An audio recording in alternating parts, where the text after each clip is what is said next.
So Bayern take all 3 points and they remain 6 points clear at the top of the table. We'll talk about Borussia Dortmund's thrashing of Borussia Mönchengladbach a little bit later on in the show. But for now, let's focus on Bayern as we welcome in Greuther Fürth. Jan, what's going on at the moment with Bayern? Interesting week. They started with losing to Bochum. Then they went to Salzburg. They got in the Champions League. They got an equalizer against the young wild ones from Salzburg in the last minute. And at the same time, it's FC Hollywood that everybody loves here in Germany.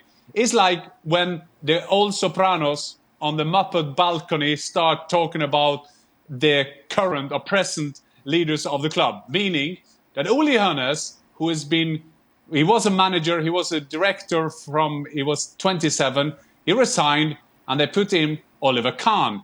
So this week, he found this was a good time to sell that Oliver Kahn is not 100% doing the way he would have done it.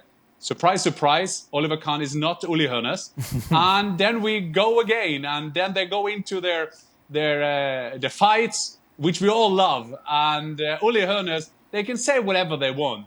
Uli Hoeneß is still the guy who decide at Bayern. There are other people there. Oliver Kahn calling himself a CEO, but now it's going on. Then Lothar Matthäus went out and said some things that a football analyst should say about Bayern. They weren't that good.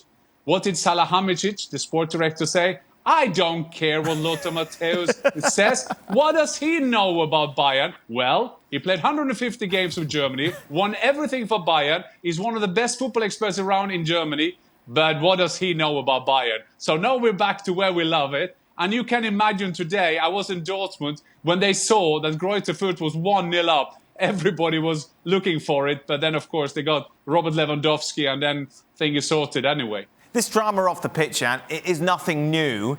It shouldn't affect them, should it? It shouldn't affect what we've seen from them. No, it shouldn't. And I think that they are so much better than the other teams that won't affect them at all. They will win the league with great space ahead of Dortmund, and they will probably knock out Salzburg as they should. But it's so interesting because Bayern always do this, and there is never calm. And you think, and it is interesting, Dan, because if you're going to replace 2 football players, if you say you're going to replace Lewandowski, they say you need Haaland.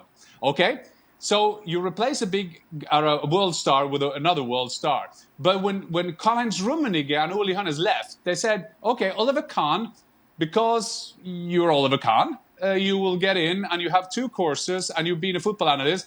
Let's make you the CEO of the biggest brand of Germany next to Mercedes, BMW and Siemens. And Salihamidzic, we don't know what you have done before in your career, but let's make you the sport director. I'm not saying they are the wrong people, but it's just interesting how the kind of dynamic the systems are in football, and especially here in Germany. And they're not used to that in England, for example, because in England you don't have the sports directors running around. You have no idea who the CEO is. You have no idea who's the vice president or president of a club.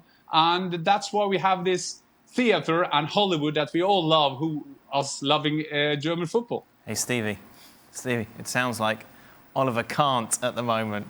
Thanks so much for watching ESPN on YouTube. And for more sports highlights and analysis, be sure to download the ESPN app. And for premium content and live streaming, subscribe to ESPN+.